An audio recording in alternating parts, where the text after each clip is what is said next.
Look into the background of any complaint about modern American working life, and you'll see a common thread. Things started to go downhill, or uphill if you're a C-suite executive or shareholder, starting roughly around 1980. Insanely high CEO pay?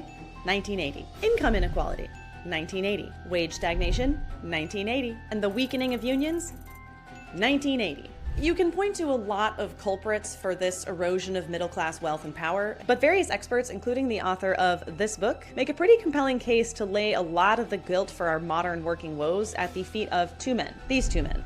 One was the brains of the operation who dreamt up a new, more cutthroat version of American capitalism, and the other made that dream a reality at General Electric, one of the nation's most iconic, wealthy, successful, powerful companies of all time. This guy, perhaps more than any other, is responsible for shaping the economy into what it is today. Post-war corporate culture was pretty different than it is today. At places like IBM, General Motors, Coca-Cola, and our poster child for this video, General Electric, the culture was cradle to grave. You get a job there, and you're pretty much set for life. Your wages will rise with inflation, much of company profits went to salaries or benefits or research and development, and unless you do something egregiously bad, you won't fear unemployment. In fact, between the 1920s and the 1990s, IBM didn't lay off a single employee. Across the whole American economy and at these individual companies, this ethos worked really well. Productivity skyrocketed, wages rose with inflation, and GE specifically was extremely successful. The absolute disdain with which our first star of the show regarded all this corporate welfare. It's time to meet Milton Friedman.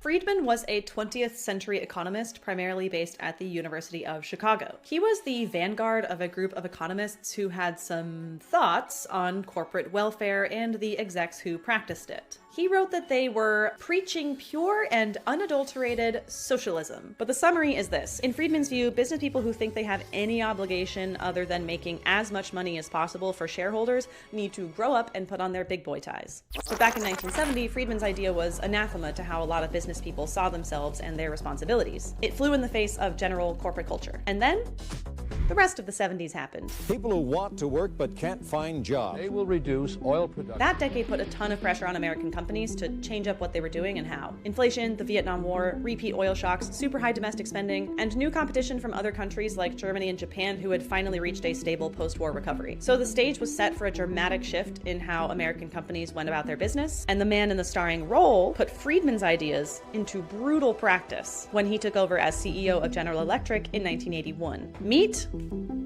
Jack Welch. Longtime employees at GE who were banking on the cradle-to-grave philosophy were in for a rude awakening upon Jack Welch's accession to CEO. Welch planned on moving fast and breaking things in pursuit of skyrocketing profits, sometimes literally breaking things, like the time he inadvertently caused the explosion of a GE plastics factory because he wanted development of a new plastic to go faster. I was some smart fellow, and I popped it.